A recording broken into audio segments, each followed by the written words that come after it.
The Ricmotech Sports Car Championship presents the Ricmotech GT Challenge, brought to you by Ricmotech, high-performance sim racing equipment, and in part by Proforma, elite Texas graphics.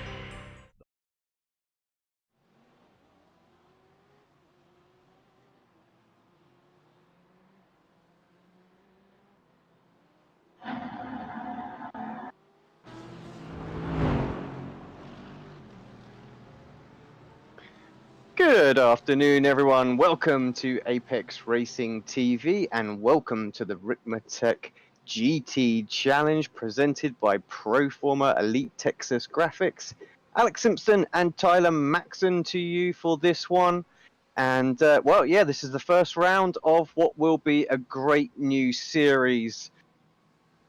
We've got a quick track guide coming up. Our first round this week is at Circuit de Spa-Francorchamps. And I'll hand it over to the drivers now just to take us a quick guided tour around this great circuit. Welcome everyone to Circuit de Spa, located here in Belgium. A little bit of a foggy, misty day here as we do our track guide in the Ford Mustang FR 500.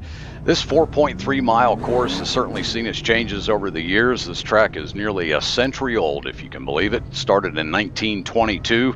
Most of the course was built, if not all of it, on public roads. Drivers had a very high-speed course back in the day, and the course has changed now from being over 9 miles in length at that time to 4.3 miles in length. As we approach turn 1 up here, known as La Source, you'll find that this is a very, very tight course, probably the tightest wrapping radius turn on the track. Overtaking opportunities do occur here, though, coming into 1 on those laps and trying to get a good run down this hill to turn 2, the slight right through the grandstand. This takes us to one of the most famous corners at this track, is Eau Rouge. Turns 3, 4, and 5. We come into 3 to the left, lift, come back to 4 to the right, to the floor, then back up through 5 to the left again. Very fast section. Not a lot of overtaking back there, but you'll certainly see it here. Coming around 6 back there, up the hill on Kemmel Straight. This track changes elevations from 104 meters from its lowest point to its highest point, 340 feet. Coming into 7, 8, 9, this is known as Lacombe. Right-hander 7, left-hander 8. You want to hug that inside tight so you can come back to the left to get that wide entry for 9 and get that pedal back to the floor to get down into turn 10, what I call the paper clip. Probably the most normal radius turn here at Spa. Roll that center, get that throttle back to floor as soon as you see that sight line. Back to the left for turn 11, and a very fast opportunity here for overtaking. Down the hill, heading towards 12, which is also a very fast section. 2 double lefts here we're approaching. Down into 3rd gear, hug that inside, back to the floor, back up into 4th gear. Very fast turn. 116 miles an hour around that second part of turn 12. Down into 13 and 14, known as Campus. 13 kind of wraps back a little tight here into 14. Again, want to get a good quick launch. This gets a little loose coming off of 14, heading down to 15. A little bit of a tight turn here. Got to get on the brakes a little bit more. Get back to throttle on that exit, nice and smooth. Takes you to 16. Coming off 16, drivers don't want to go too wide here, get penalized for going off track. A lot of overtaking opportunities here. Drivers will try to get sucked up in the draft. Another draft opportunity here outside of climbing that initial hill out of Eau Rouge. Up into 5th gear, drivers will lift throttle mid-turn here, get back to throttle on exit. Don't want to lose a spot as you approach the final chicane of 19 and 20. 130 miles an hour. Gearing down to 40 miles an hour to hit 19 to the right, 20 to the left, lift throttle, hit that apex, and get a good quick launch to head to that finish line. This also takes you back down to where we started, the corner, turn number 1, good old La Source. And that is your track guide at Circuit de Spa. Thank you so much for watching.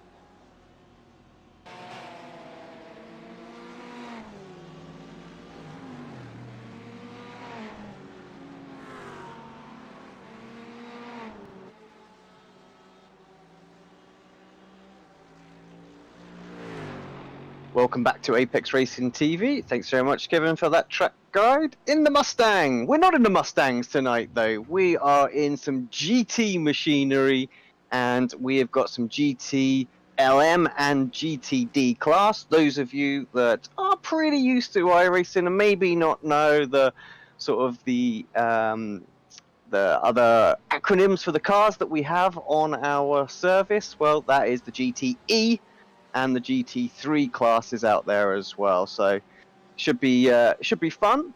There, of course, got a little bit of differences. Tyler, welcome. I mean, just you're seeing the timings right now on the live timing HUD. What kind of separation are we looking at between the two classes tonight? Because this is very, very different series to the World Challenge that we had, where we had the Porsche and the GT cars. Then there was quite a substantial difference, but this I think is going to be quite a bit closer. Yeah, I do believe that there will be quite a bit closer. As you can see there, though, this is in your qualifying times right now. The GT Le Mans cars are actually doing 2-minute 11.5. Where the fastest GTD car is at a 2:15.4, so just about 4 seconds, almost exactly, the difference between the classes. But definitely still pretty close between them, so it should be a lot of fun to watch those two classes. Indeed, it will be. As you can see on your screen right now, so GTLM, there will be indicated with the red label. You'll see it in our timing tower on the left. Everyone will be red. Now, one thing we will work on is we'll change the highlighted driver from green, because green is GTD. So whenever you see that on the timing tower or on the mini map or perhaps the battle box that will come up later, that'll indicate that particular driver is in the GTD class. I'm going to get that wrong all night, I feel. Just to give you a little breakdown on the series, it looks like we have 8 rounds for this series. It goes on all the way till December, looking at the schedule here as well. Last round is at Road America, gotta love that circuit, and that is the 16th of December. So we've got some great circuits on there. We've got Mosport, VIR, that should be interesting, Sebring, Mid-Ohio, we go back to Le Mans as well, and we have Detroit Belle Isle. So some fantastic circuits. I will point out that's not in the order of this championship. I'm just cherry picking some circuits there as well. So going to be fun. We've got some great returning drivers as well that we're used to seeing in this Ricmotech lineup, and some new faces as well that I haven't seen for a little while. Of course, I've missed a few broadcasts. Hello, good to be back as always. But yeah, some new faces. I'll be interested to see how those guys do. Unlike the challenge, this isn't a team event, it's individuals, so drivers aren't really going out there after and having to do a driver swap, but they have got to do one pit stop tonight, so we'll wait and see exactly how that pans out. Cars are limited on fuel.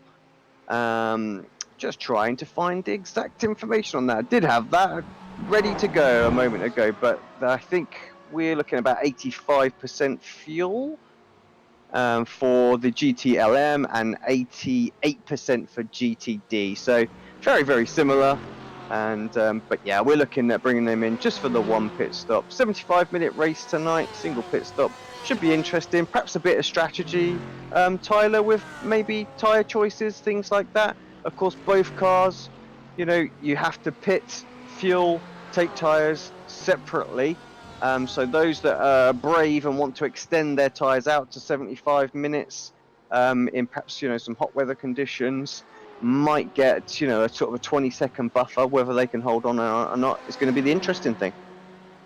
Yeah, and like you said, a 20-second buffer, a big time advantage if they are able to actually swing not being able to take tires, but I do think that it is going to hurt them quite severely, because not taking tires, especially at this circuit, being that it is a very tire-heavy circuit, it will be definitely difficult. Another thing that I was just reading here in the notes, this series will have virtual cautions, where the race control will announce the cautions and the leader will have to be restricted down to safety car speed. And they will also do a verbal restart. So that is something new that we haven't seen in the World Challenge or in the Sports Car Series.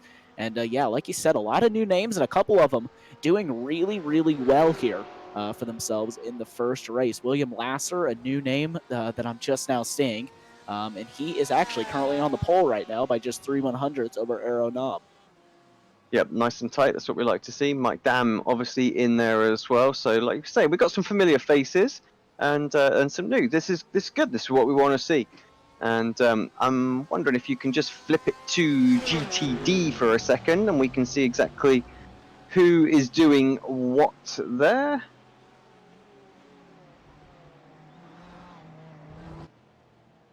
What have we got? 10 cars for GTD. Yep, we got 10 cars in GTD with Brock Hoppins, another driver that is new to me at least. I've never seen him before in the series. And he's currently on the pole as well, so he's doing quite good on his debuts. So, yeah, a couple of new names and the new drivers obviously doing quite well competing out there with the pros. Yeah, Brock is going to be in the Mercedes, of course, and actually Mercedes looks like they're doing pretty well in GTD at the moment. So top 2 Mercedes, then we have an Audi, followed by another Merc. Actually another couple of Mercs, and then we've got a few Ferraris out there as well. So a few drivers still to set a time. Of course, Spa, as you all know, very, very tricky on the off tracks and the incidents, and that is something that we need to pay close attention to as well during the this series. So you can get so drivers will receive a drive-through penalty for car contacts and things like that. So the usual penalty systems in place with the live admins from Ricmotech as well. But they do get some penalty points, I believe, if they go over 20 incidents for a sort of 75 and 90-minute race as well. So they're going to want to try and keep it as clean as possible. Any driver that receives between 0 and 6 incidents will also be awarded a bonus point for the minimal amount of contact that they have. So point system is as follows. Your first place driver is going to get 35 points, second place 32, third 30, and then we go down. A couple of other bonus points are top qualifier and lead a lap. So yeah, lots of points up for grabs. I think, I like a series so that really sort of focuses on points that are pretty close, rather than you have like 100 for first and then there's like 25 difference and things like that to second. So keeps it nice and close, and I think the championship is always quite tight all the way to the end of the season. Yeah, I do agree with that. I love whenever they have the small points battle or points gap. Because, like you said, it makes a battle pretty much all the way to the end. And a lot of drivers, there's 3 and maybe even sometimes 4 cars or 4 drivers, sorry, that can win the championship on championship night. So it kind of keeps the championship alive for a lot of drivers, and it also, if they do have one bad race, they won't be losing a ton of points. So they probably don't have to feel like they have to have a top 3 every single race, because if not, the points drop off so much. So yeah, it should be quite interesting to see. Obviously, Spa, to get between 0 and 6 incidents, if you can get that in Spa, it's going to be very, very difficult.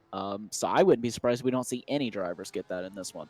I agree. For 75 minutes, yeah, it's going to be tough. That's for sure. So just one last note as well, and I wonder if Tyler can actually bring it up on screen, is about the weather for the series. The weather is actually based on what the forecasted weather is for the circuit as well. So honestly, I think we're going to have pretty cool conditions for the most part. Right now, 19 degrees C for the ambient temperature there, clear skies. So the track temperature will build up with clear skies, not much wind. So I would say,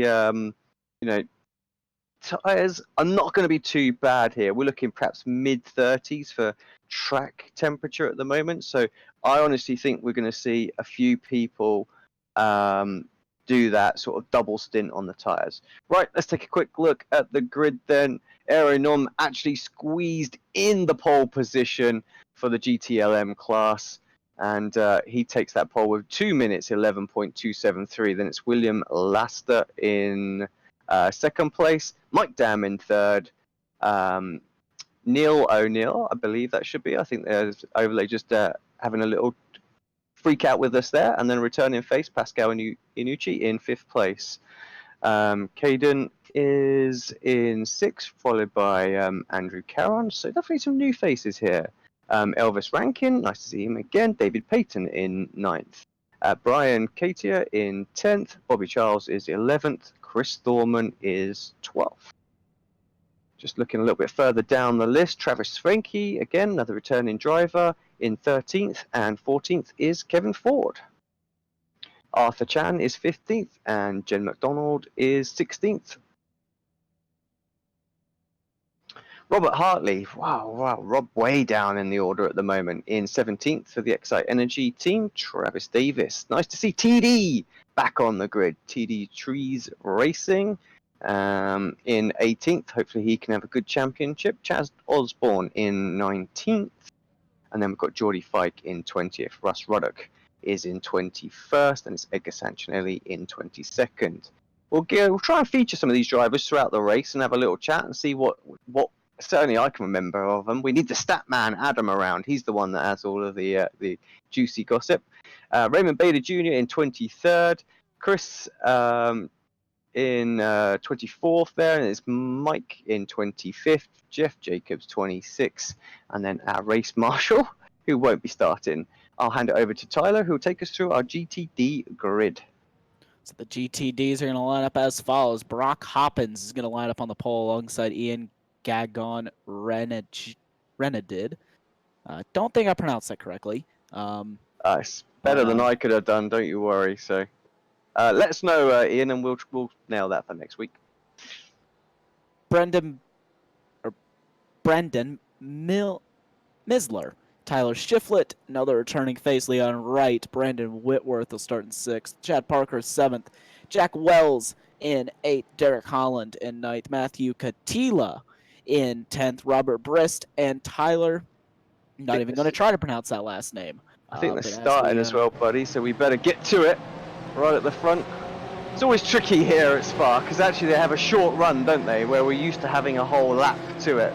But here we go then, round number 1 of the Ricmotech GT Challenge, presented by Proforma Elite Texas Graphics, and of course Ricmotech, our returning title sponsor, high performance sim racing equipment. There's the green flag. We are racing here at Circuit de Spa-Francorchamps. Nom with a good start in his Ferrari. Damn. Looked like he got a good launch, but all of a sudden it's William Laster that gets the better run. We've got a couple of cars off as they exit up the top of the hill. Always tricky to go through there too wide, and definitely got a few people. What's going on in GTD? Ah, they've crashed before the start. There was 2 or 3 cars up at turn 1, and yeah, not what we wanted to see at the start of a new championship. So we've probably got 2 cars, I would say, in each class right now, Tyler, that find themselves struggling. There is one of those said struggling cars as well. Yeah, so Kevin O'Neill, one of the drivers. That's going to be Brock Hoppins coming through in the Mercedes. He's going to swoop through and get himself up into, well, actually, he doesn't improve position. That is past the class there. So O'Neill with some issues. We'll jump back to the leaders in your GT Le Mans class. Then we'll get a replay of what happened at the start there, just making sure everything is kind of calmed down just a bit, just checking out all the different drivers. Robert Hartley, another driver, he's off into the wall there, so he's had some big damage to that car. Kevin Ford also involved, so really big incidents here at the start of a brand new championship. Definitely not what you want to see, but whenever you have that many cars fighting for positions on the road, that is pretty much bound to happen. Yeah, it's a bit, I mean, it's a bit unfortunate. Spa, such a big wide circuit, so you'd have hoped they would have just given themselves a lap or 2 just to settle in, but they've gone at it straight away like it's the last lap of the race. So I'm sure the stewards, they wouldn't not wanted to see that already, so they'll be hard at work reviewing all those incidents, and once we start to see them come in, we'll perhaps review those on replay to come. But yeah, Nom gets a good first lap, and Laster is second with Mike Dam third. Iannucci is in 4th place there, so good start for the front of your GTLM. grid there. But yeah, just if you're in that mid pack, you just didn't want to be there. That's for sure. A lot of drivers down and out of it now. So Tyler Shiflett, we see there. Brooke Hopkins, he's got himself quite a sizable lead, 1.2 seconds as well. He pretty much carried that from the start of lap 1 anyway. So we've got Ian in second place. That's for Alpine Sim Sport. So we'll see what he can do, see if he can close back in. He does look quite quick. Brendan Millsler behind him as well. Just looks like he's falling a little bit back. Qualifying times just weren't quite there. Of course, our Audi driver as well. So it does seem to me that most drivers, Tyler, have gone for this Mercedes in GTD. Yeah, it does seem that they most likely have gone with the Mercedes. The Mercedes is a car that is very well all around, but let's look back here. We got a battle for 11th place right now. Chris Thorman leads that one out. It's Arthur Chan in second, and Jennifer McDonald's just back there in 4th place in that train. The battle for 11th, though, is really between Chris Thorman here and Arthur Chan. Chad Osborne is also right up on the back of Jennifer McDonald. One note that we did get from the series, drivers with the gray liveries did not submit their paints in time, so they will have all that resolved for next week. So if you are wondering what the gray liveries are, that is because of they're not submitting that in time.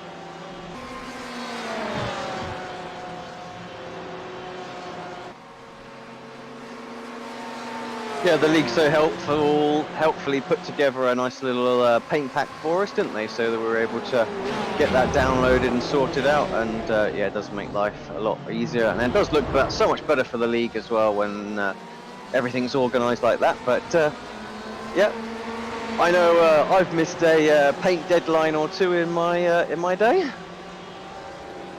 Yeah, definitely an easy deadline to miss. There you go, Brian Cartier. That is 2 times in the span of 2 corners now that he is locked up, avoiding Bobby Childs.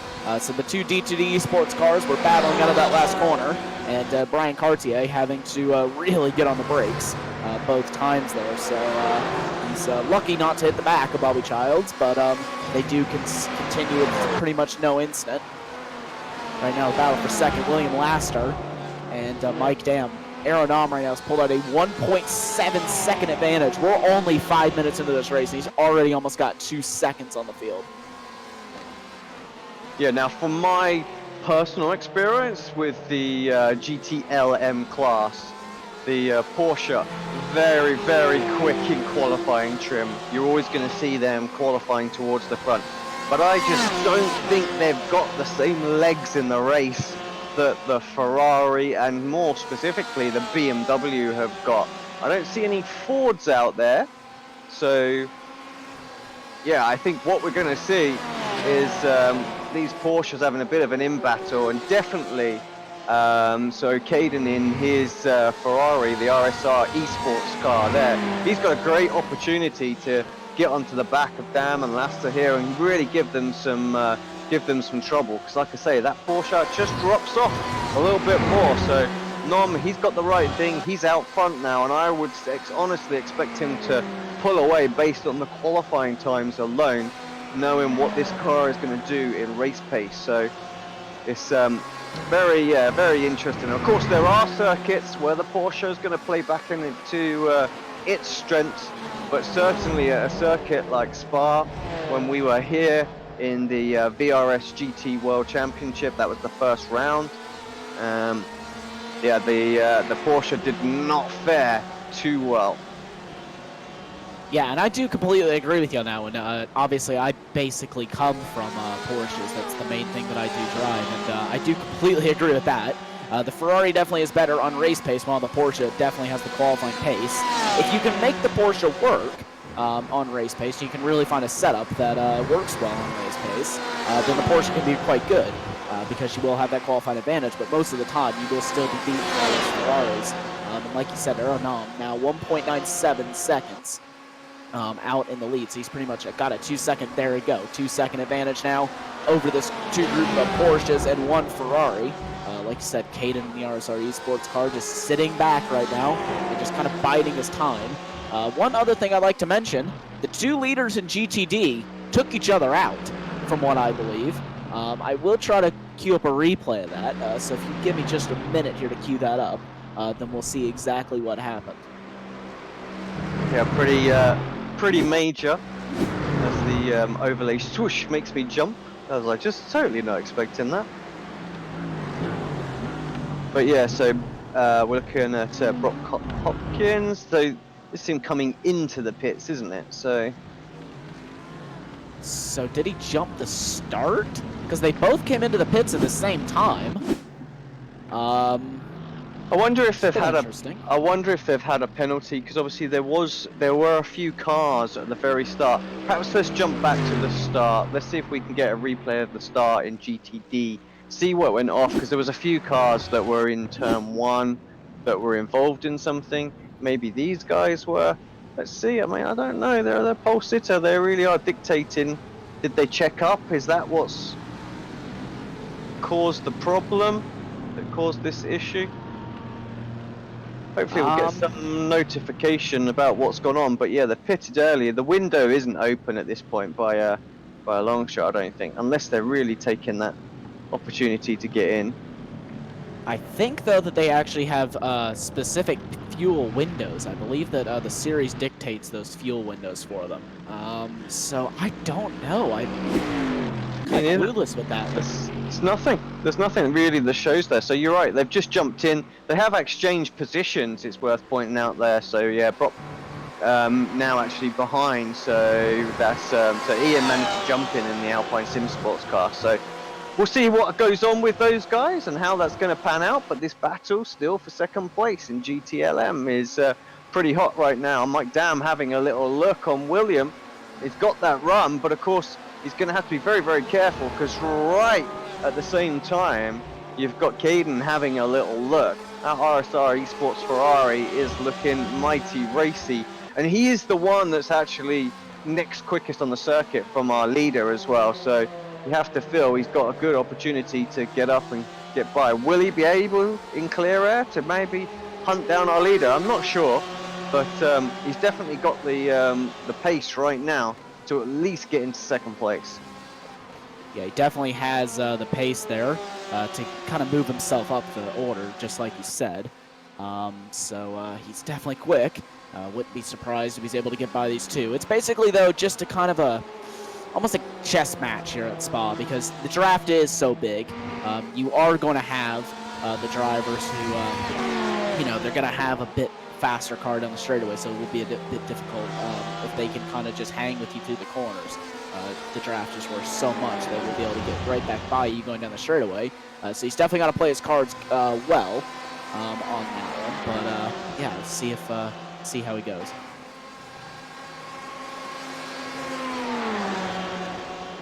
This is by far our closest battle on the circuit as well. Let's not stay with it as Caden having a little look. Damn, very, very late on the brakes, and I almost thought he was going to run into the back of Lasta there, but doesn't. And compromised his exit out of the bus stop chicane. We've got side by side now. Caden's going to have to go around the outside of turn 1 if he's going to make this work. And he doesn't, he sets back in, but he's a lot closer to Dam than Dam is of P2, and you would think he's going to have the much better drive and the draft up the hill and through and down the Kemmel Straight. Surely into Lacombe, the overtake has got to be on this time. Yeah, definitely has an opportunity there to make an overtake. We'll see if he's able to do that. He's looking down the inside. He's actually going to think better of it. That was a really late decommit there from Bien. So, yeah, just wow. That was lucky that he didn't end up spinning himself out or having some sort of other issues from that. But, yeah, he pulls back in line and now is just going to slot himself back into 4th position and right up behind the back end of Mike Dam in that Cryptology Orange racing car.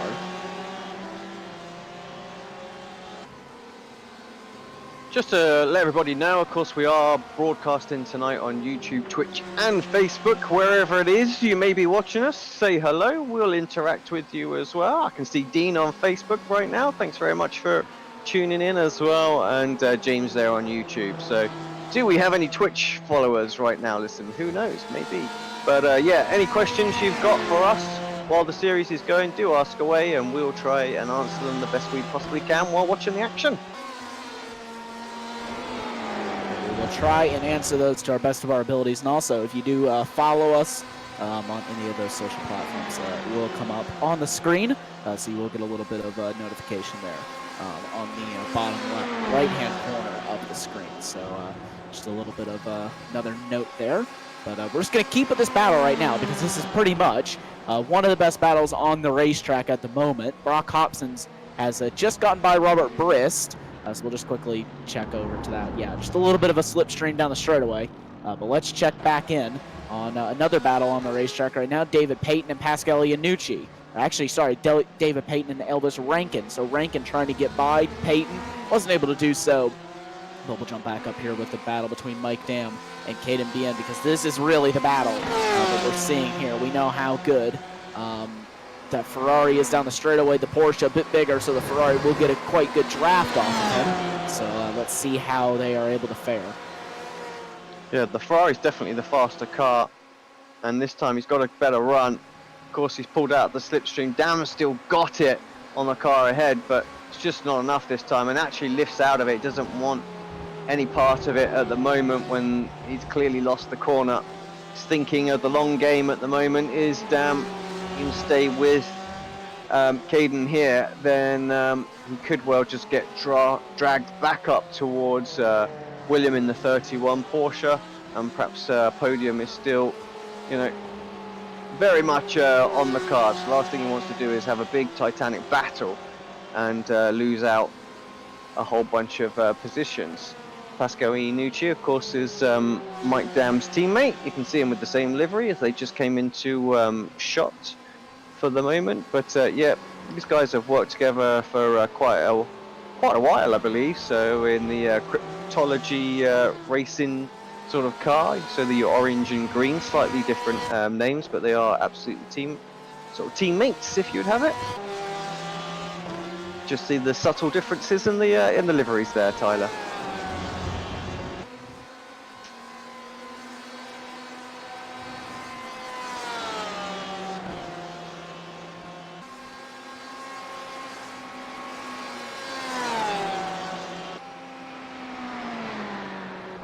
Checking in with our leader just to see how he is doing, and I have to say the Team Bushfink racing liveries always look quite nice. Always manage to make that work. And that Ferrari looking very, very nice, very planted as well right now, comfortable. And I'm not sure exactly what brings Aero back to these Ricmotech series time and time again. Maybe a question we can ask him, because it is ridiculously late in the night, where it's more early morning for him, but he loves them. He's always doing them as well. So whether it's the sports car, the World Challenge, or this new GT Challenge, he's there having a bit of fun. Yeah, and just as I was saying, but didn't realize that I was muted, so I do apologize for that. But yeah, Aero Nom, we're just going to quickly cycle through all your different leaders and all the differences in the paint, so you guys can get to know all the different cars throughout the field. So we'll start off here with Aero Nom and the Team Bushfink racing car. Then we'll jump back to William Laster in the number 31 Porsche Laster Racing car. I have to say, I actually quite like that paint. It's a bit different. You don't quite see that too often. Then Caden Bien in the RSR Esports Ferrari there, sitting in 4th place. Mike Dam in the Cryptology Orange car that you've seen quite a bit here. The differences in the cars, if you do see the kind of the accents on the bottom of the cars, it's a bit different to Pascal Iannucci's, which has the green on it. The David Payton in the D2D Esports Ferrari. He's currently sitting at 6th place, so we'll have to keep an eye on him to see if he can make any more progress. Elvis Rankin down in 6th place. He's the number 54 Little King Racing Porsche. Then Brian Cartier in the Phoenix Racing BMW, number 63. Chris Thorman in the number 60 Ferrari. And, he's also with D2D Esports. Arthur Chan in the Axon Driving Solutions Porsche. then it's Jennifer McDonald, and this team, the streetsurvival.org BMW, then it's Chad Osborne, Jordy Fike in the Phoenix Racing car, Russ Ruddock in the Flying Tortoise Motorsport number 1. He's actually in the number 95, but Flying Tortoise Motorsport 1 is the team on that. Then it's Edgar Sanginelli and Frito Sport Racing Yellow. He's also in the BMWs. We actually see the BMW is quite popular between all these cars. So another kind of interview question is, why they did choose the cars that they chose. Then Raymond Bader Jr. in the Everest Quality Racing car down at 16th place. Then it's Robert Hartley, who really hasn't had that good of a race. Obviously, he did have a crash quite early on, so fair bit of damage there, aren't there, as well, isn't there? Like front right. So sorry to interrupt your flow, but I just thought I'd point that bit out. Yeah, just like you said, there really is a lot of damage to that car. So obviously that most likely is hampering him quite a bit. But Travis Davis in the TD's Tree Racing. And then it's Bobby Childs, who is way down right now. He's not had the greatest of races so far. He's also with D2D Sports. Michael Key in the Frito Racing blue car. He's in the BMW. Then it's Chris Chirigotis. He does not have a team, but he is in the number 10 Porsche. He does not have a livery submitted so far. Then we go into the GTDs. Then it's Brendan Milsler in the Audi number 41. Tyler Shiflett in the Meth Motorsports number 24. Mercedes. Leon Wright in the Meth Motorsports number 77. These two are obviously teammates, being in the same car and on the same team. Jack Wells in the Beast Racing number 33. Then it's Brandon Whitworth in D2D Motorsports Blue. Derek Holland in the Mandalorian Racing Ferrari. Then it's Chad Parker. And we actually have Chris Charatoris off. Back to what I was saying. I don't think he has hit the wall or had any big incidents, so we'll try to find a replay for that. But just continue on through this. Tyler Gulamati in the number 5 Audi is currently in 8th place, but he's with LGM Racing. Matthew Katila in Crosshair Engineering, number 37. Ian Gagon Renaju in the Alpine Racing, number 23. And then it's Brock Hobsons in the Beast Racing car. Jeff Jacobs in streetsurvival.org, number 38 BMW. He is in the GTLM class. Keep that in mind. Robert Brist in the RFC Racing car. Then the drivers currently not running, but we will feature them anyway. Kevin Ford in the Ricmotech Motorsports white car. He's currently in the pit lane. He is in the BMW. Travis Schwenke as well in the pit lane right now. And he is in the Excite Energy Ashbury Motorsports car. And then it's Andrew Caron in the RSR Esports as well. Kevin O'Neill in the RSR Esports car as well. So those cars right now aren't running, but we will go ahead and feature them, so their names are recognizable. All involved in lap 1 incident. So we have a look at a overtake here as well. So that is Carter and Chan, I believe, having a good little battle. But yeah, sorry, it was actually it was Thorman just going past Carter, wasn't it there? So yeah, as we get used to all the liveries. But yeah, so there was questions just asked what happened to Brock at the start of the race. Well, we're not 100% sure what happened to Brock. It was himself and the 23 of Ian there. They both pitted in, what was it, about lap 2 or 3, wasn't it, Tyler? And we couldn't quite work out. We didn't see a jump start. We hadn't seen any sort of message or anything like that from race control as to exactly what was going on. I'm just having a quick scan through my chat now just to see if I can see anything.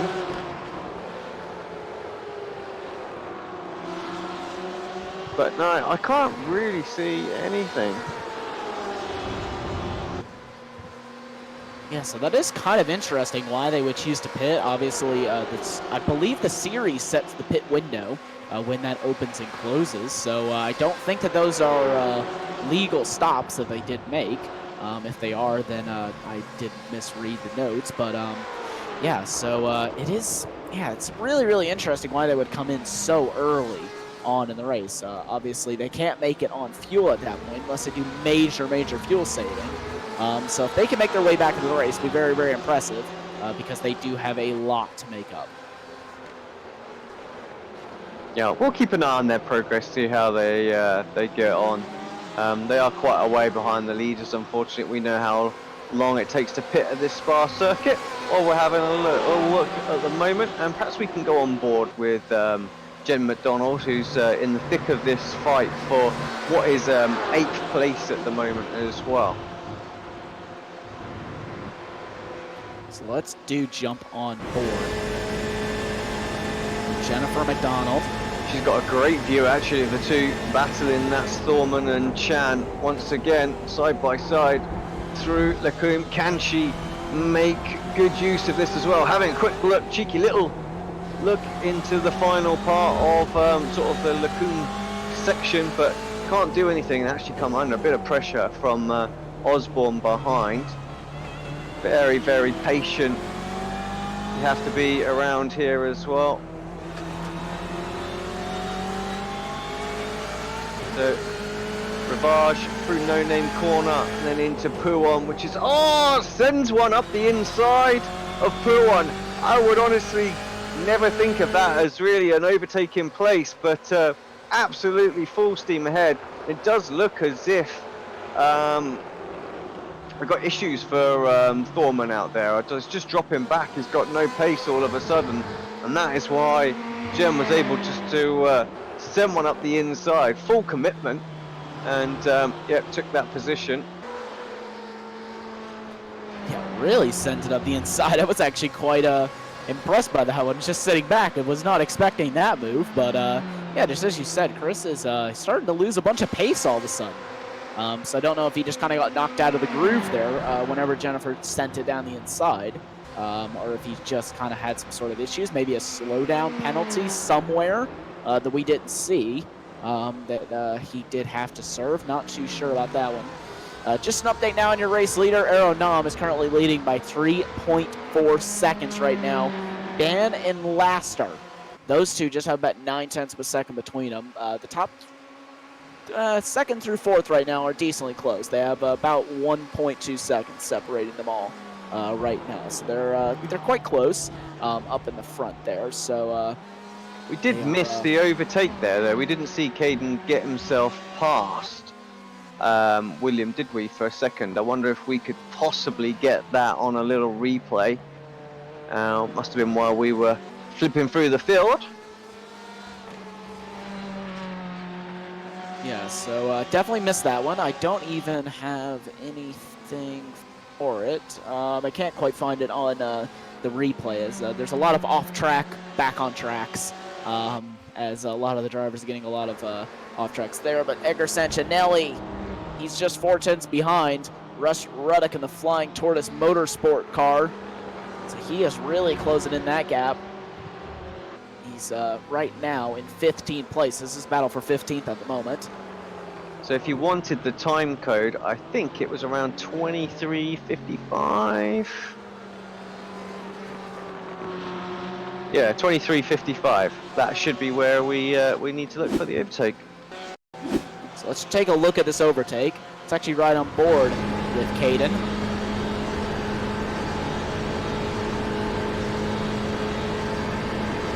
Just clean down the straightaway.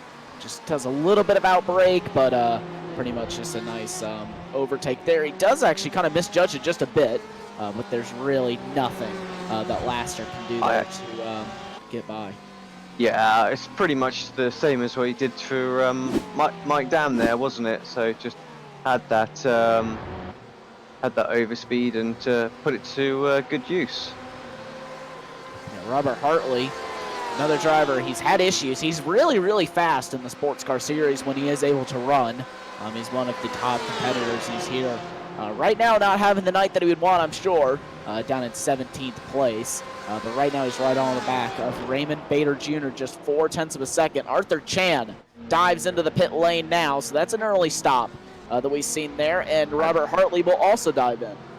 I think that's as early as you can possibly get in, and I'm not surprised Hartley's in because of the damage on his car as well. There is good good little battle going on with Mikey Key in GT. Well, actually, he's GTLM coming back through the field, so he must have got involved in something, but just working his way back through that GT D field there. So I'm not quite sure what happened to Key. Not sure what happened either. I'm actually just gonna. Oh, here we go. Actually, just as I say that, I have a confirmation there that supposedly he had a crash. Let's see what happened there with Mikey Key, if he really did have a crash, or it's just the overly freaking out on.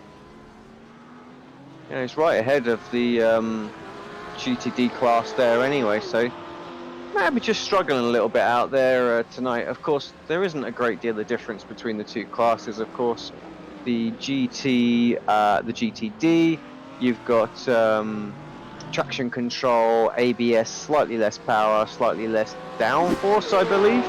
Where in the the GT LM, of course, you don't have ABS brakes, so it's a lot easier to lock the cars up. But you, like I say, you do have a little bit more grunt and a tiny little bit more downforce, if I'm not mistaken. Yeah, actually, you did get the differences in the classes. They're spot on. Yeah, the GTLM cars are the faster cars. They do pretty much are the exact same down the straightaways. They just have that more downforce through the corners, which makes them a lot faster than the GTD cars. And then the GTDs do have the advantage of having ABS and traction control, which does it comes in handy for the drivers, especially whenever they're out there and they're fighting and things like that. They don't really have to worry about it. But even the more experienced drivers, I've even heard in the GTD cars, some of the time actually will even turn those off as they like it better. But Russ Ruddock into the pit lane in that Ferrari.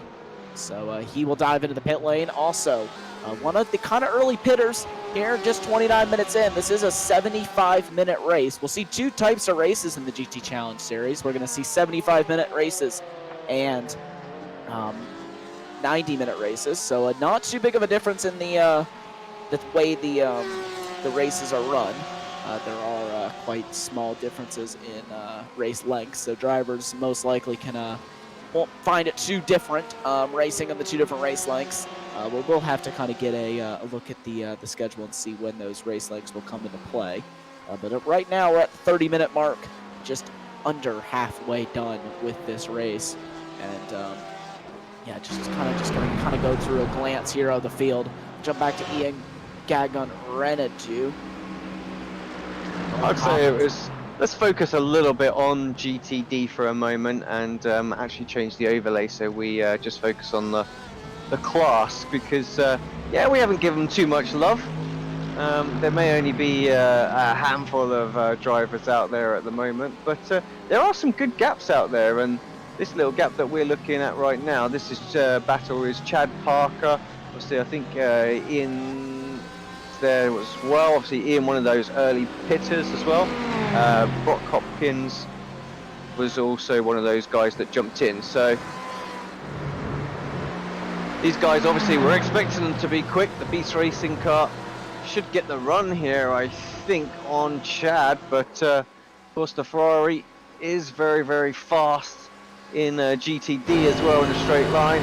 It's going to have to be around the outside for Brock if he's going to get this move done, and makes it look easy. And actually, just to help him there, Chad Parker just getting himself a little bit out of shape through Lecum, and loses an additional place, I believe that was as well. Actually, I think it was just I think the cars that come through, actually, GTLM, was just to the right. But yeah, like you were saying, he just gets himself on that inside curb, doesn't he? Yeah, that was kind of odd, actually, having that inside spin like that. It's not normal that you just kind of see a driver spin like that. Definitely can't say that I haven't done it myself a few times, but yeah, kind of an odd one there. Just got a little bit too throttle happy possibly on the curb. I don't know, but nonetheless, he is still rolling. and hasn't lost all too much time from it. He is still on the track racing, so he hasn't put it into the wall, which there is quite easy to do if you kind of correct it incorrectly and put it over into that wall there on the inside of the next corner. So lucky for him, he didn't have any of those issues. But Robert Hartley goes by Russ Ruddock on the inside. Hartley will easily take that move. Just having a look at the car just to see how much different it, I mean, I think the front left looks a little better than it was, but not much. The front right still in an awful shape, so I think this is pretty much going to be Hartley's race, just sort of scampering around in this sort of bottom end of the mid-pack where he doesn't want to be at all. Yeah, definitely not. Robert Hartley, definitely one of the best drivers in the field. He's always up front and quick in the sports car series, so I don't understand why he don't even know why he would be this slow, other than damage. I would just put it down to that. Whenever you've got that much damage on the front, it can be really, really difficult to drive that car and really drive it fast.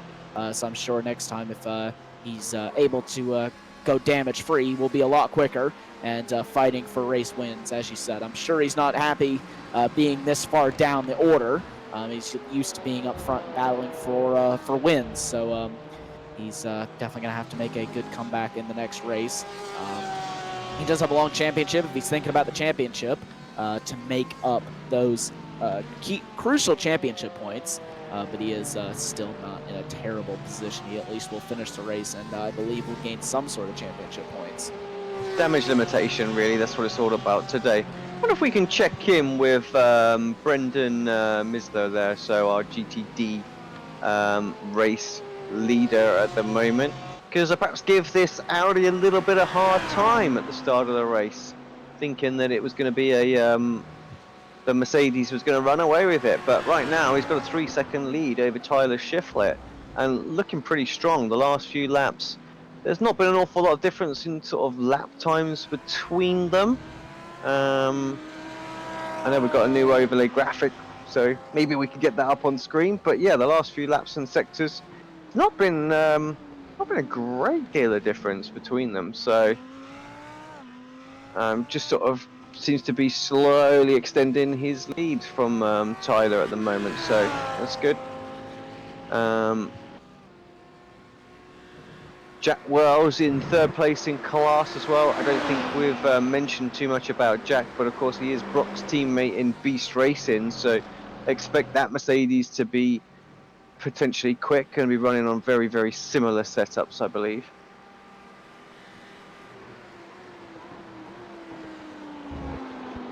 Just up on the top of your screen, of course, you can see, once again, just to confirm, GTLM is basically everyone that's sort of highlighted red on the timing tower. So we're focused just on GTD at the moment, but GTD is in the green.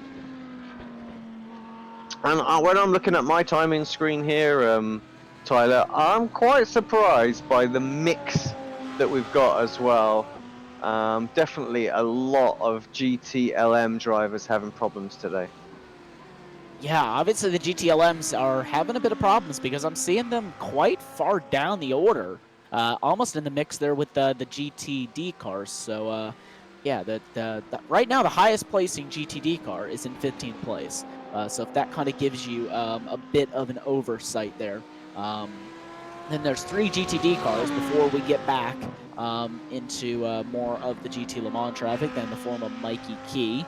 Then it's Arthur Chan back in 16th place in class, 23 overall. Then those guys have just had some issues tonight. Seeing a lot of GTDs, or GTLM, sorry, that have had some big issues and are now either fighting their way through or completely out of this race.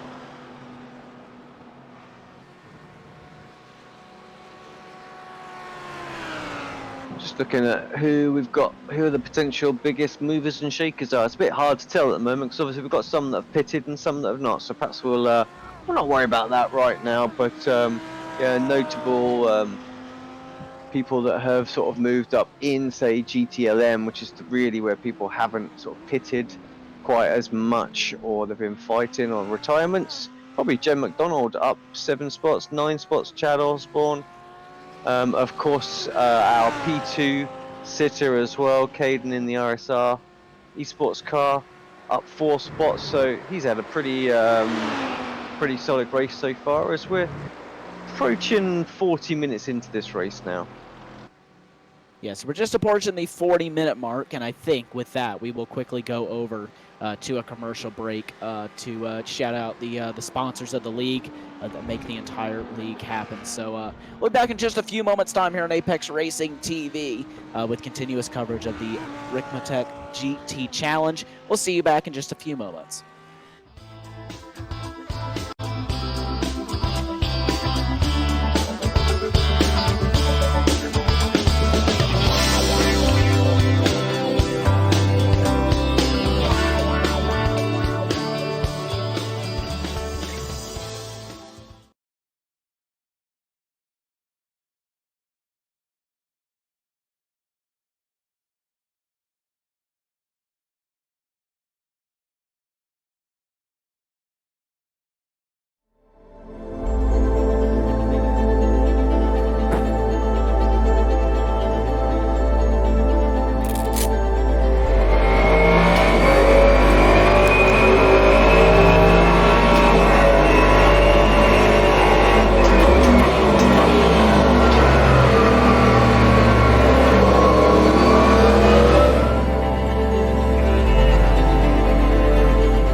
Welcome back to Apex Racing TV and the Ricmotech GT Challenge. This is round number 1 from Circuit Spa-Francorchamps, and it is presented by Proforma Elite Texas Graphics. We've had a pretty good race so far. Pit stops have started to happen. I could give you a rundown of the top 5 on each class, but honestly it wouldn't make much sense right now because I give it 3 or 4 laps and I think the order's going to be completely different. But yeah, Aero Nom was our leader before we just disappeared for the ad break there to say hello to our title sponsors. But yeah, so Nom's into the pits and away. Pretty reasonable stop for him, so we'll have to see when the others decide to jump. But yeah, so Caden now leading the way in that number 18 Ferrari. He's been lapping pretty close to Nom as well, so he feels comfortable out there on the old rubber. He might want to push it as far as he can go. Now, of course, I'm always of the viewpoint that if you are not going to take tyres, you're going to try and extend as long as you possibly can. And I generally think that's the strategy call that would work with this sort of ambient temperature and track temperature out there. That you want to extend this first stint as much as possible. Of course, you're going to be as fast as you're going to be with a light car. He's got a lot of traffic and he's getting held up right now as they're sort of fighting amongst themselves while he's trying to lap them. But he does get through. But yeah, so when the car's light, you got to try and stay out there. So has Nom come in too early? We don't know. But second place and third place, so William Laster and Mike Dam have jumped themselves into the pits. In GTD, Brendan Misler, he's still out there at the moment in the lead. We were with him just before we went for a commercial break there. Tyler Shiflett currently in second place. Jack Wells is third with Brandon Whitworth fourth and Leon Wright fifth. But like I say, these guys definitely have, there's a fair few that have done pit stops and things like that as well, and some odd strategies going on from the likes of Brock and Ian, who, well, I don't think it was a strategy. I think they actually had some sort of penalty. I didn't see what they did wrong. We reviewed the start of the race earlier on. Couldn't see anything, but yeah, they certainly came into the pits after a couple of laps. Pit lane was quite busy for a moment there, but it seems like everybody's just on their way out. Chad Osborne just the only one left in the box at the moment. But yeah, where's everyone come out, Tyler? So right now, Aaron Nom is out in 9th place. I haven't seen many people in front of him make their pit stops yet. Actually, Mike Dam has made his pit stop.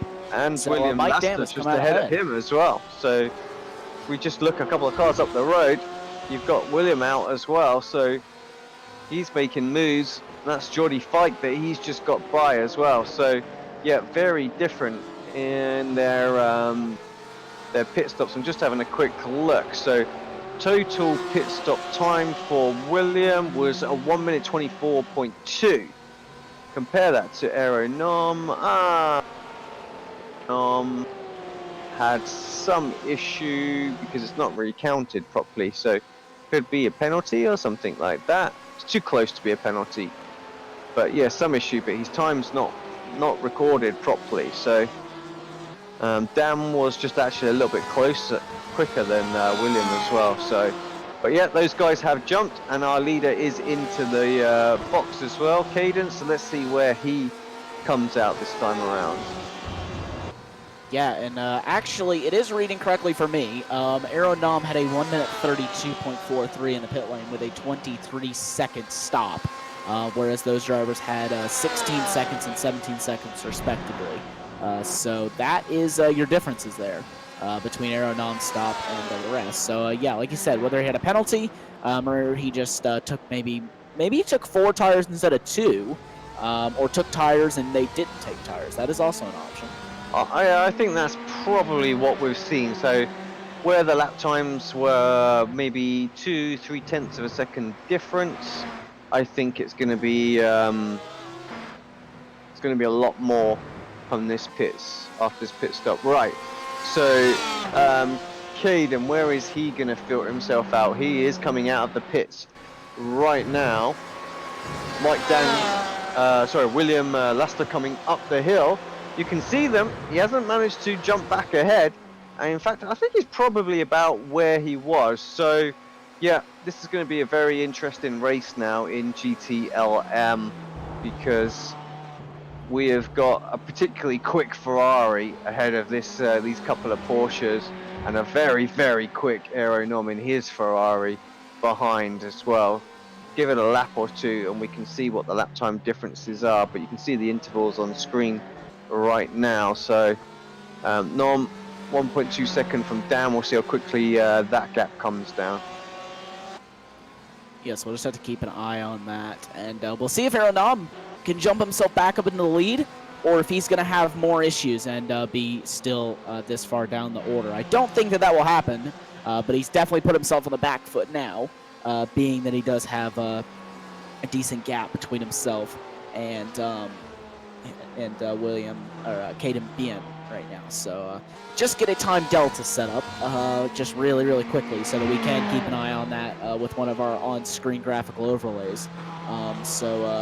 yeah, get one of those set up. And then we'll also try to keep an eye on where David Payton, Brian Cartier, and Chris Thorman, as Brian Cartier is actually into the pit lane, but where these drivers fan out. So we'll see where they cycle out once they get their pit stops made. We'll also keep an eye on that GTD battle and see if they are able to work their way out and see how those classes get shuffled with the drivers coming into the pit lane now.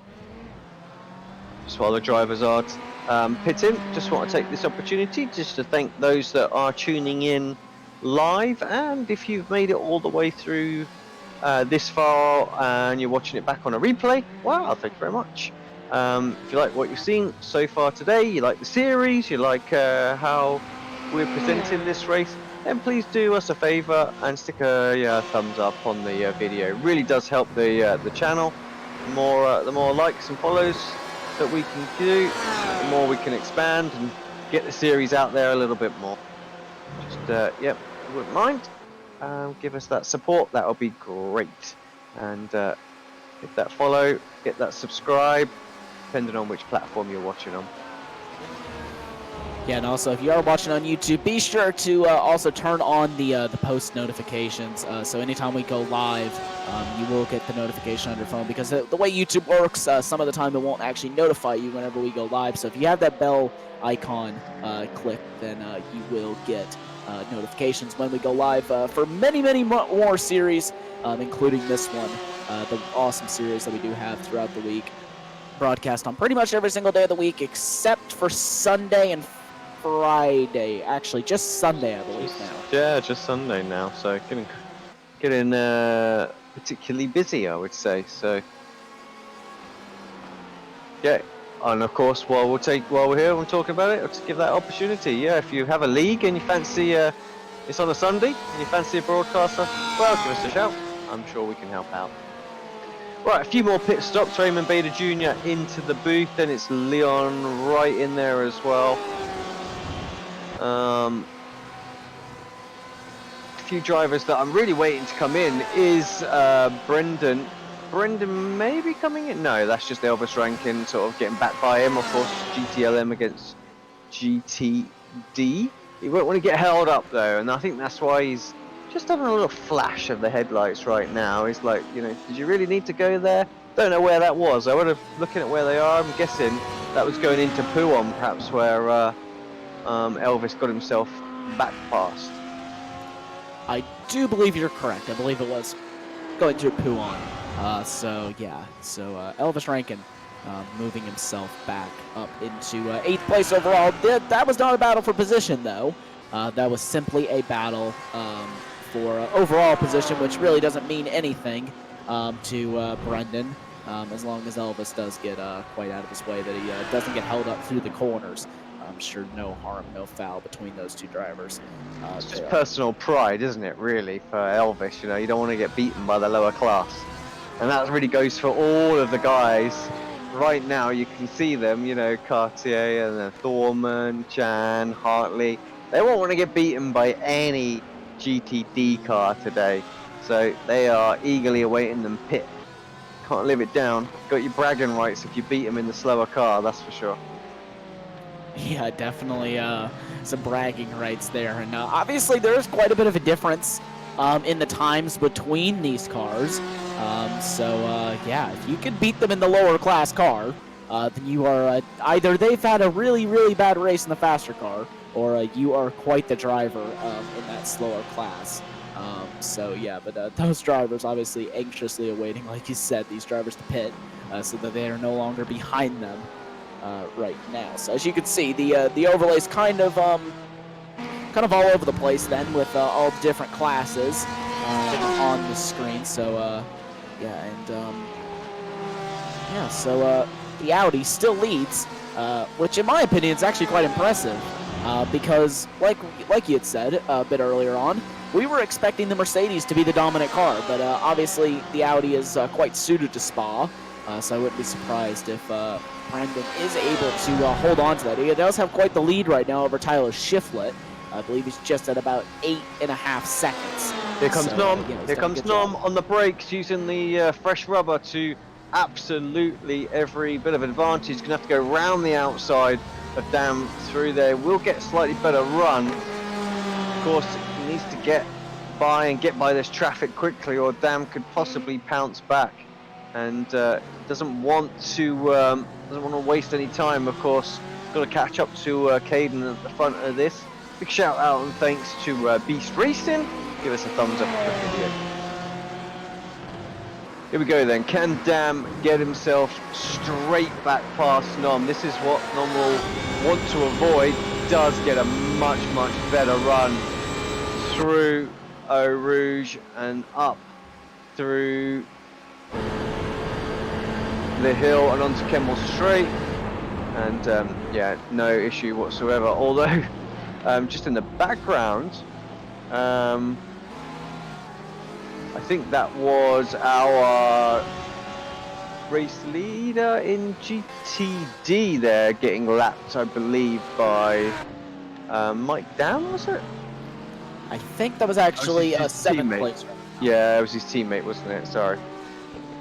Yes, so his teammate, Abel, is just getting lapped there by the faster class. Now, Aeronom has the challenge of catching your race leader right now. Caden Bien in the number 18 Ferrari is being chased now by Aeronom, the ever-fast Aeronom, and I think he's won every race but one or possibly two this season in the sports car series, so definitely quick, and showing his same pace over here in the GT Challenge series. I'll quickly get the time delta between these two drivers pulled up.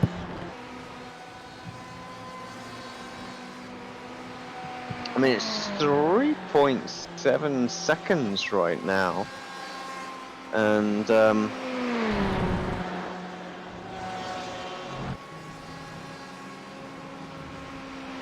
yeah, of course we've got a pit stop in there, which is probably why it's so a bit quirky.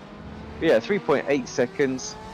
There's one car in between them, so yeah, this is going to be interesting. And I think you can see the battle that Nom had with Dam there really sort of set him back just a little bit as well.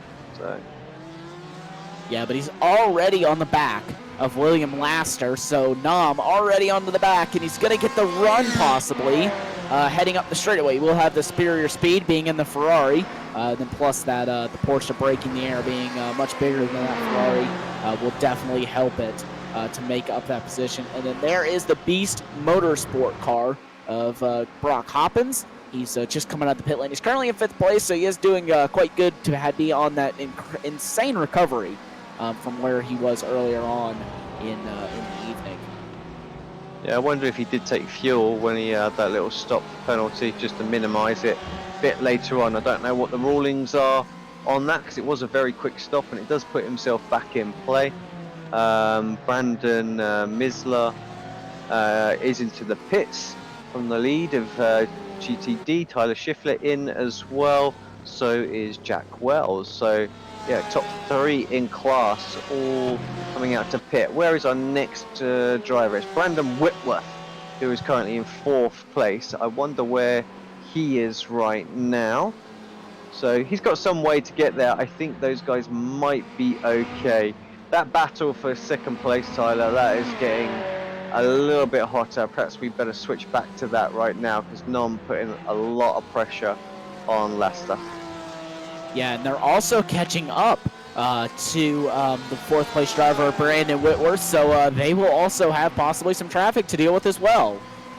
So that could play into this battle. Right now, Caden Bien is just gotten through the traffic there of Brandon Whitworth, so he is through, and he is still at a 2.8 second advantage over Laster, and then he currently has another half second back to Nom Laster. So Nom really closing in on the braking zone there. Not able to make anything of it though, so he will have to try and make it down the long straightaway that we have. We go through Eau Rouge up Radion, and then down the very long back straightaway. Yeah, so just to let you know on the lap times then. So Caden was 12.8. Well, we've got 12.9 for William, and Aero was a 12.3. Well, let's say 7, because it's a 6-9. So not a lot between them, but you're right. They are closing in on our leader. And he's got a little bit of traffic ahead of him, so he won't want that. That may have hurt him just a fraction. Nom then having a look. You can see very late on the brakes, throws it up the inside through Lecombe, gets that move done, clean as a whistle, and yeah, very, very good. Yeah, but he's also got to deal with the traffic right now of Brandon Whitworth. So Whitworth in the GTD car, maybe going to get between these two drivers right here and give Aeronom that little bit more of an advantage, or possibly even hold him up. I don't think he's held him up too much, and I don't think that it'll hold up Laster as well anything, as I just had a live timing crash, so I do apologize for that one. We'll quickly jump over to a little commercial break while I get that back up and running. We'll be just right back.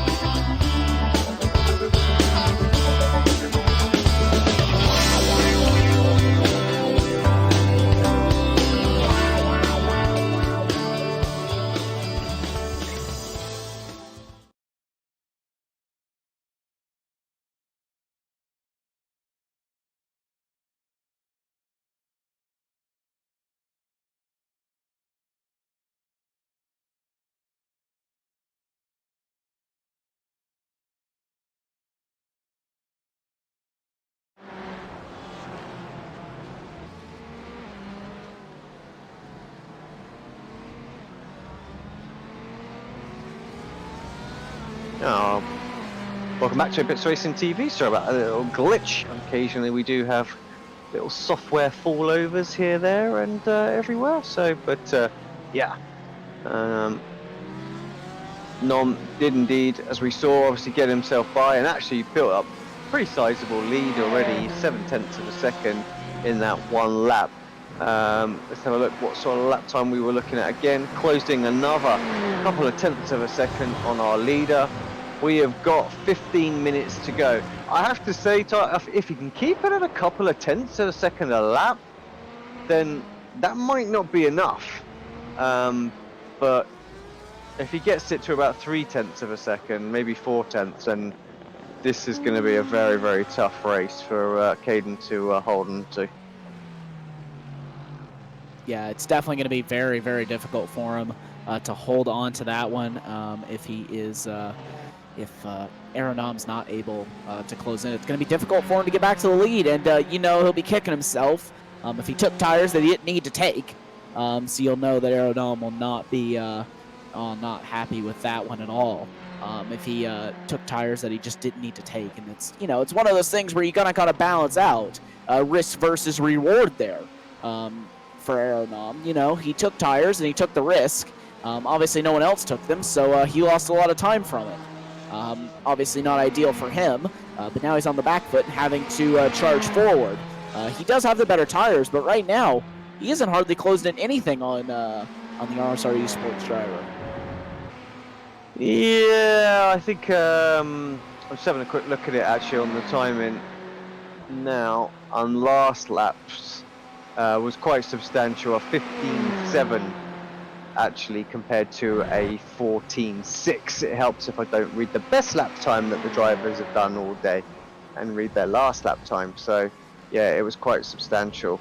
So not quite well, what was it, 1.1 seconds. So yeah, that's a much bigger problem for our race leader right now. So they crossed the line again. It's a 14.2 actually for Caden. So he was 0.2 quicker than Nom that lap. So yeah, that's made a difference. So he just picked the pace up a little bit there, and yeah, just tries to stem this this assault just a little bit. Right, what is going on with GTD? Sorry, Tyler, to cut you off right there, but I just wondered what is going on with GTD now that we have had all the pit stops there. It looks like Brendan Mislut still leading this one. Tyler Shiflett in second place. He's 10.5 seconds as the timing actually catches up with us. Yeah, 10.5 seconds behind. And it's Jack Wells in third for Beast Racing. He's a further 12 seconds back. So GTD not really sort of on it at the moment. Fourth place is Brandon Whitworth, and then just behind him you've got Brock, who was our pole sitter, of course. So we do have a little bit of a battle here, and I think if Brock can get back into fourth place, he'll be pretty happy with that. That's kind of good damage limitation for, you know, what could have been in this race, because definitely he has been the quickest driver in this field. I just want to confirm that statement before I actually put it to press. Fastest lap time for Brock was a 2:16.09. Our race leader 2:16.8. So 100% fastest car on the circuit this race. Just that horrible issue on the first lap that's caused him to drop way back with the extra pit stop. So one more pit stop, but in the pit lane twice, of course. Yeah, and there you go. There's the overlay there to see the best laps for all the drivers in the field. Like you said, Hopkins. Best lap by 8/10 of a second. It's pretty impressive.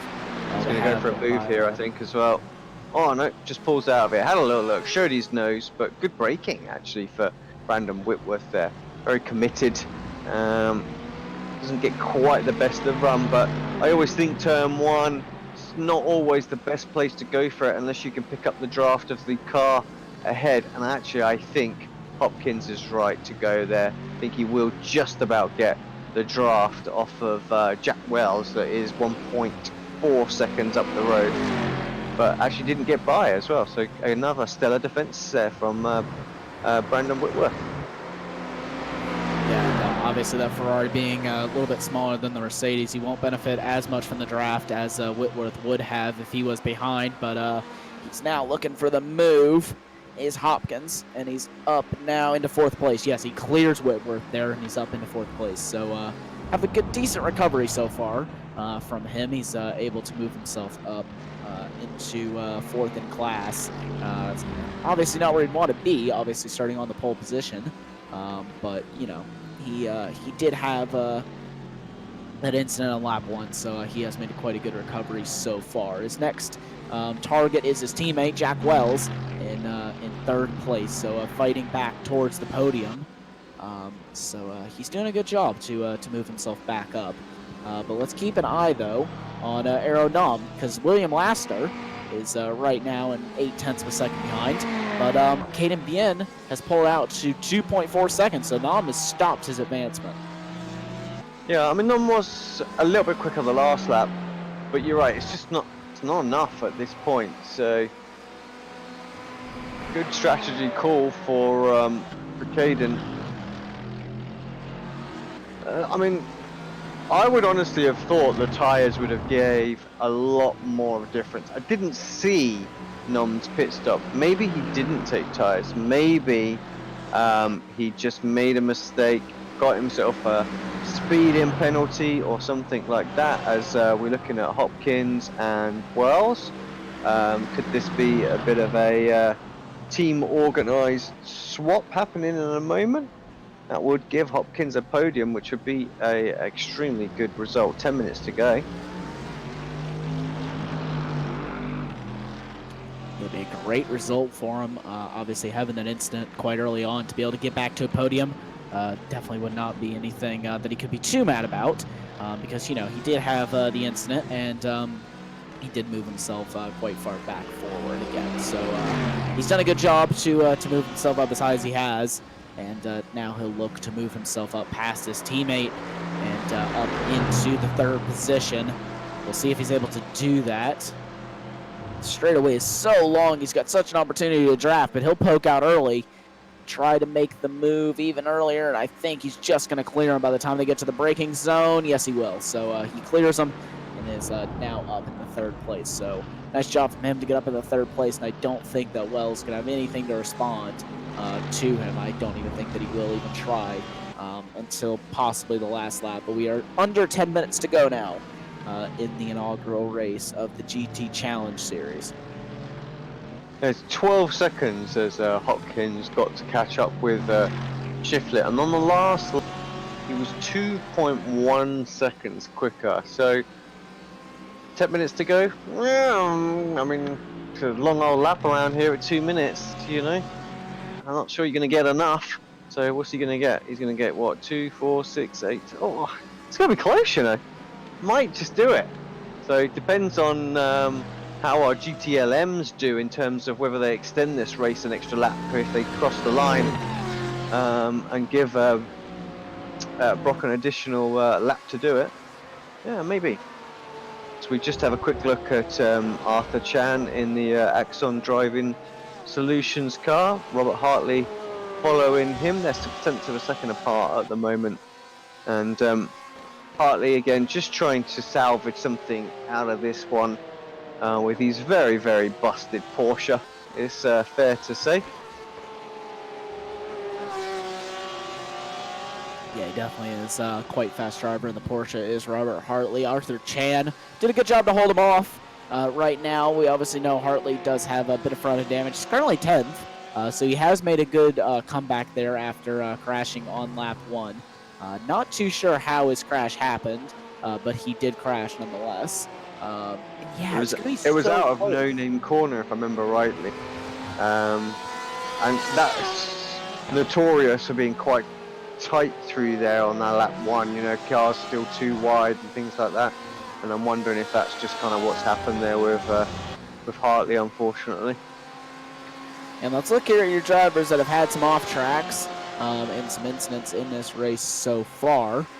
Right now, Bien with 1, Nam with 5, Laster with 10, Dam with 2. And then Iannucci and Peyton actually have no off tracks, which is kind of surprising to me because I would have expected to see a lot more than what we're seeing. Now, of course, what you've got to remember there, Tyler, is that you reset your iRacing live timing just before in the middle of this race. So I think that's from when you've reset, not at the start of this race. You do have a point. I do think you are correct with that one. Yes, I did reset just 9 minutes ago, so that would explain why we have such low incident counts. Because I was going to say, that doesn't look quite right for a Spa race. Usually we're seeing a few times that. I agree. Brandon Whitworth coming under pressure for 5th place in GTD, the 23 Alpine Sim Sport car driven by Ian is all up in his business right now, I feel. It's a good little battle as well because you've got Jack Wells just ahead of him, so 3 cars all trying to keep themselves a top 5 finish for the opening round of this series. Yes, it's battle right now for 4th in class. Wells, he has about 0.3 of a second over Whitworth, but Whitworth only has 0.2 now over Ian in the number 23 Alpine Sim Sport car. So he sends it down the inside. He's not able to make a move. He's not even able to get up alongside. So he wasn't able to get it quite done there under braking. We'll see if Whitworth here is able to make a move on Wells, or if Whitworth is just going to have to concede down and try to make it down the straightaway. He will have to get a good run through Aerovision up Radion, though, if he wants a chance at that. But he will have to pick a Mercedes ahead of him. But right now, he's got Ian looking to his inside. That is not going to help him going down the straightaway. No, not at all. And actually gets out of it pretty early. Didn't want any part of that. I think he'd be a bit frustrated there. He feel like he had an opportunity to get a run, but yeah, Ian got an absolutely phenomenal run, and you know, you got to take that opportunity. That's kind of like Mark Webber and Alonso situation right there. Chan and Hartley still very, very close together, and we did briefly for a second there look at our race leader as well. So still 1.5 seconds separating those with only 4.5 minutes to go. Yes, that was actually just what I was checking up, just as we have just a few minutes left in this race. Just checking in on the leaders in your GT LM class. And then we're also checking on your leader, Brendan Mitzler, in your GTD. He's currently leading by 15 seconds, and Really, he's not losing anything, more gaining every single lap that he's out there. Nom gets held up, though, behind him. That's going to crucially hurt Nom there between him and Bien. So that is going to cost him a little bit of time. He will get out of the way, though, for William Laster. That also is not going to help Nom. So Nom got held up through that very, very fast left-hander. And now he's just let the other driver by. So not quite what Nom wanted.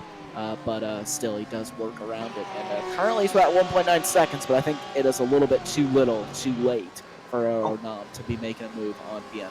I wonder if we can quickly jump on board with Laster as they go up the hill. I want to see what sort of closing speed this Porsche has in the draft, if any, and actually seems to be struggling up the hill.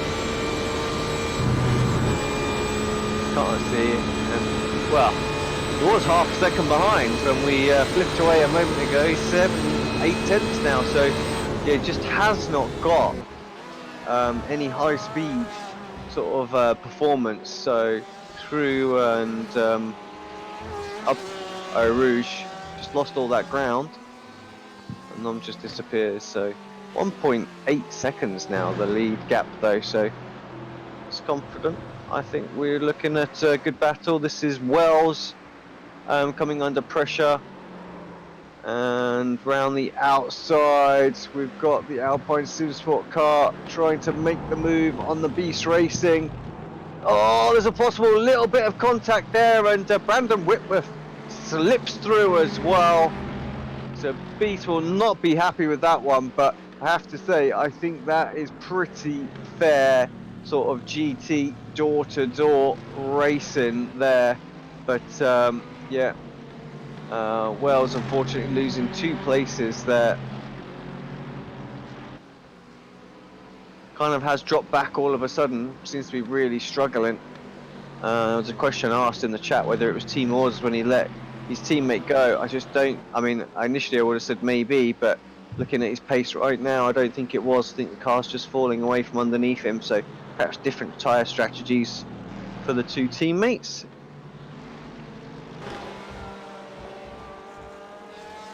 Arthur Chan, 0.7 of a second ahead of Robert Hartley. So Chan is doing good to hang on to that 9th spot over Hartley. Currently 0.9 of a second. I don't see that coming down any too drastically anytime soon. Let's check in on your race leader, who right now at 14 minutes and 45 seconds. I don't think that he's taken the white flag that time. He may have taken the white flag. Don't know if you can confirm that, Alex. This is white flag, definitely, at this point. So the clock hits the time limit, that is it. White flag is out. So the next lap time we come across, it will be the checker. And you're right, 1.4 seconds. Fairly sizable. Brian Carty coming out of the pits, some problems for him, drops him down a few more places. So Brendan Misler almost gets into the top 15 in GT overall, but in his GTD car. So good job from him. But yeah, any other sort of on-track battles that might sort of filter out? I don't think there is anything. Everyone's got pretty sizable gap. That Shiflett and Hopkins battle is 6 seconds. That's not really got as close as I was hoping. So yeah, really, everybody I think is going to be kind of where they are. So Nom, he's going to push, but he's not going to get to Caden. Caden on the ball with his pit stop, didn't make any mistakes. I'm pretty sure this comes down to some sort of stop and hold penalty or something for Nom. He didn't lose enough time, I feel, for it to have been tyres, and hasn't made up enough time for new tyres. So Caden doing a great job, and so often how Nom wins these races, he just doesn't make mistakes in critical areas like pit stops and things like that, and I think that's what's let him down right now. Final court time through the bus stop. The checkered flag is out. Where is the man waving it frantically? He's coming up, and yes, Caden Beard takes the first round of the GT Challenge Series. brought to you by Proforma Elite Texas Graphics and Ricmotech. Right, where is our GTD race leader? Nom and Lassiter, second and third. Let's switch over to GTD. Here he comes. Well, actually, there he goes, because he's already gone across the start-finish line. Brendan Misler takes this one out of nowhere, really, if I'm honest. Up some good places. I thought these Mercedes were going to have it. Tyler Shiflett does hold on, I believe, for second place, though. He'll be coming across the line now. And then we've got Brock Hopkins as well. That's 4 seconds that gap closed down to in the end. Couldn't quite do anything about it.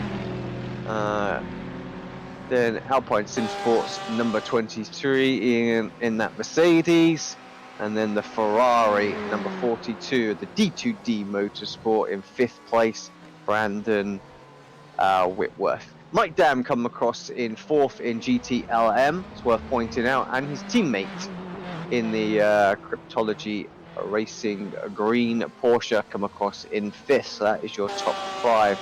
No battles on the circuit really at this point. Everybody just decided they wanted to leave each other alone in those final few laps. Quite a rare thing, Tyler. Yeah, I think everyone, really kind of spread out in those final few laps. Obviously, tires are starting to come into it, so everything always spreads out after the pit stop phases. Is really how we see everything happening. Once pit stop phases happen, everyone really starts to spread out. Some battles will remain, but the battles, for the most part, will get really, really separated out. And I think that's what we've seen exactly here tonight. So battles pretty much got spread out, especially in those final few laps. Everyone really, really spread out.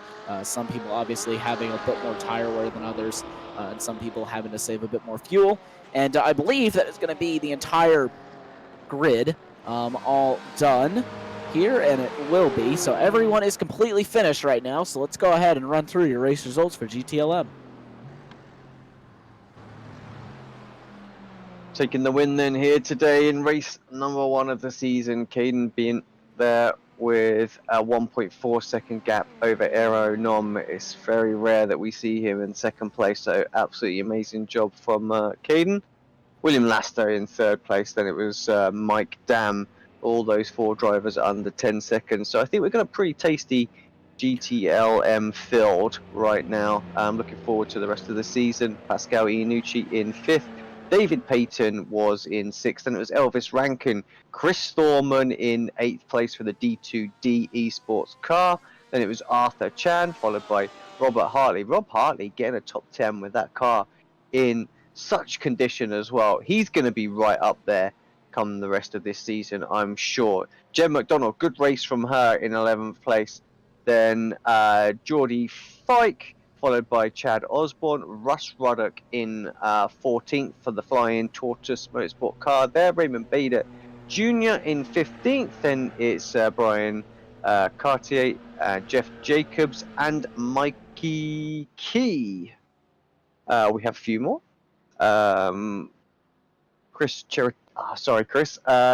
19th, Bobby Charles in 20th, Andrew Caron in 21st, Edgar Sanchinelli, then Neil in 23rd, Travis Davis. We didn't see much of Travis, obviously 11 laps down. A lot of these guys all retired as well. Kevin Ford obviously had his problems then, as well as Travis Schwenke there. So, yeah, a few early retirements in GTLM, which was a bit unfortunate. 2 sort of big accidents, one going up the hill, of course, on Eau Rouge, and then out of No Name Corner. Tyler, would you care to take the GTD results?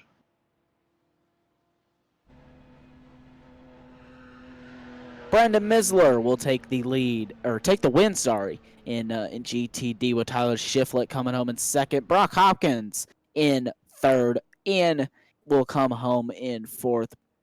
Brandon Whitworth will round out your top 5 with Jack Wells in 6th.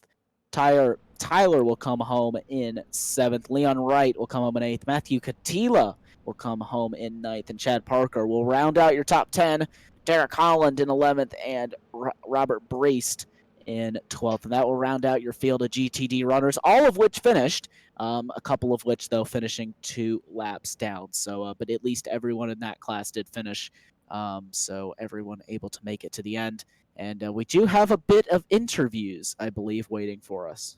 Well, what I was actually going to ask, really, really cheekily, as it is approaching 3 o'clock in the morning for me here, I was wondering if I could bid my farewell and let you take the interviews, and I would just sort of do my sign-off piece and thank everybody for tuning in. It's always been a pleasure, and I hope the drivers don't mind me disappearing to bed at what is 2:45 in the morning here. Yeah, that is completely fine, Alex. Feel free You're a to go ledge. ahead and get off. Thank you very much, everybody. It's been a pleasure. It's been nice to be back for the Ricmotech series as well, and what looks like a very, very interesting GT challenge. Congratulations to the winners.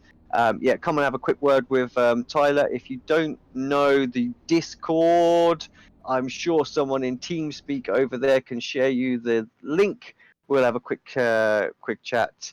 But thank you very much, Tyler. It's always been a pleasure, buddy. And yeah, it's nice to be sat here just doing the commentating while you're doing the broadcasting tonight. Have a good one, guys. We will see you next week for the return of the Ricmotech Sports Car Series. But from me signing off, I'll leave you with Tyler. Have a good one. See you tomorrow.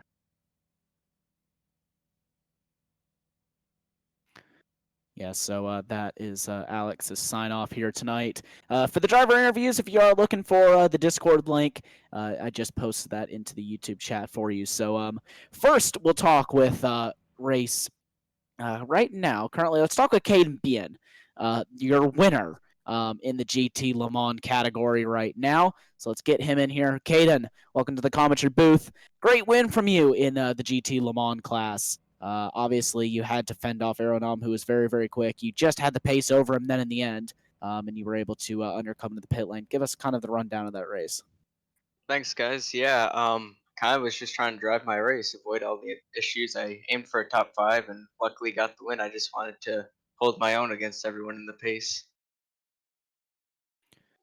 Yeah, well, you definitely did a great job of holding your own against these drivers. We obviously know that everyone in this league is very, very quick, and you definitely establish yourself being one of the new drivers that is definitely able to fight for victories and fight up front. And you've definitely proved that here tonight for race number 1. That also sets you up quite good for the championship, being that you now have the lead of the championship for the upcoming races. It is a long championship left to go, so we'll be a long way. Are you kind of thinking about the championship, or are you just going race by race? I was planning to just kind of stay midfield, but after this, I think I'm going to try to aim for the win overall, hopefully. We'll see what happens. Yeah, so obviously great job to you. And yeah, just kind of the last thing I got for you. Who makes it happen for you? What was that? Who would you like to thank tonight? My new team, RSR Esports. I really want to thank them for accepting me in, and our sponsor, Butt Kicker. Yeah, that's about it.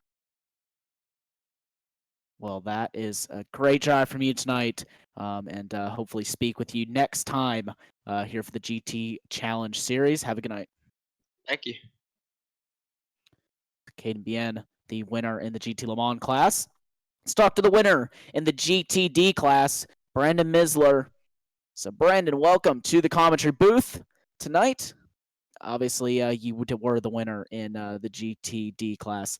Great win from you. You were able to pull out an amazing gap there. And you were one of the only Audi drivers. We actually were doubting the Audi there, but you absolutely proved us wrong. Yeah, it was fun. I enjoyed it. I was able to pull that gap and then kind of buckle down and keep laps going. It's a new car for us, so glad we did a good job out there. Yeah, you definitely had the speed in this race.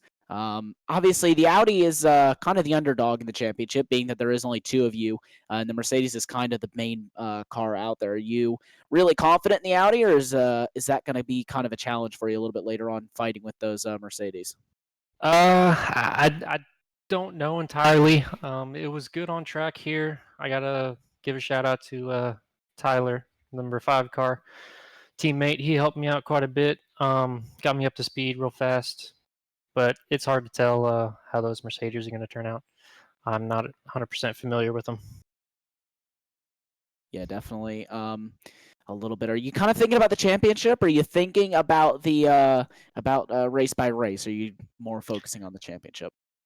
Well, it's only been one race, so I'd say I've started in a good position. So I think, if I can work on that championship, I could do fairly well.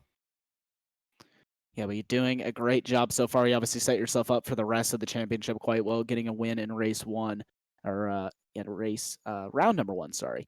But yeah, is last thing I got for you tonight. Is there anyone you'd like to thank? Number 5 car, Tyler. He's the one who got me up to speed real fast. If he wasn't in this, I would be in trouble. Yeah, well, great job from you tonight. Congratulations on the win in GTD, and we'll talk to you next week, or talk to you next time, hopefully. Yep, appreciate it. Thank you. Brandon Misler there, and just gonna quickly take a look at who we want to talk to next. Let's get Arrow Nom here in the commentary booth. Arrow, welcome to the commentary booth again. You're becoming a regular to the commentary booth. Obviously, you would like to be one step higher on the podium tonight, but you were still able to finish out in second place there. What happened on the pit stop? Well, you're all really, really interested here in the commentary booth on what happened in the pit stop and caused you to lose the lead in a lot of time. Yeah, first off, when I went to the pit lane, there was a slower GT3 car, some blue Mercedes. He was, I don't know what he's doing. He was going slow, very slow before he stopped, so I couldn't pass. So I lost maybe a second or two there. Then I pitted too short, and I was stuck. So I had to click the refueling, and I went forward, and the fueling didn't start, so I had to click again. So yeah, I think I lost 9 seconds there. Really, really unfortunate for you. We were all very, very interested in what happened because you did lose quite a lead there. And you were just so fast tonight. We were all pretty much up here like, is he going to catch him? Is he not? You were making quite big strides there. And then you just kind of fell off a little bit there in the middle. Was the tires just kind of going away from you? Or did you just kind of lose? Or did he just kind of pick up some pace a little bit? Yeah, I think the tires were pretty much gone. Plus, I had close to the incident limit, so I ended up with 24. So one more, and it will be in drive-through. So yeah, I think my tires were too aggressive. So it's first place. I don't like Spa, so I think it's okay. Yeah, and obviously a long championship ahead of you. You do have a long time to make up those good results and try to get yourself into the lead of the championship. You started off pretty well with a second place finish, so definitely can still win the championship if you can have a good few results. Are you thinking about the championship, or are you thinking more race by race? Yeah, definitely thinking championships. Like I said, I don't like Spa. The other leagues I finished top 10 here, not finishing first like other races, so I have to say, yeah, definitely thinking that championship. Well, there you go, Arrow Nom. Is there anyone you'd like to thank before I let you go tonight? Yeah, like always, I like to thank all the admins, Kevin, Jeff, for putting up this new league. I like driving the Ferrari GT, so thanks to them. Well, there you go, Arrow Nom, second place in the GT Le Mans category tonight. Congratulations again on your podium. Hopefully, we'll speak to you the next time we race in the GT Challenge Series. Yeah, thanks, guys. Well, there you go, Arrow Nom, the final of the interviews tonight here from Spa. And I believe that it's going to wrap up the broadcast here tonight here from Spa in Belgium. We do welcome you. There is quite a few more series going on the Apex Racing TV channel. Make sure to check them out as well. And we pretty much, like we said in the broadcast, have a broadcast going on every single day but Sunday. So there's definitely a broadcast to fuel your racing needs here on Apex Racing TV. Make sure to subscribe and hit that like button or follow, depending on where you are watching right now. If you're watching on YouTube, be sure to follow our Twitch and Facebook. And if you're watching on either Twitch or Facebook, make sure to come over and subscribe to our YouTube channel and follow us on all of our different social platforms. From us here in Apex Racing TV and in Spa, we are going to say goodbye here for the final time here tonight, and we'll see you again next time.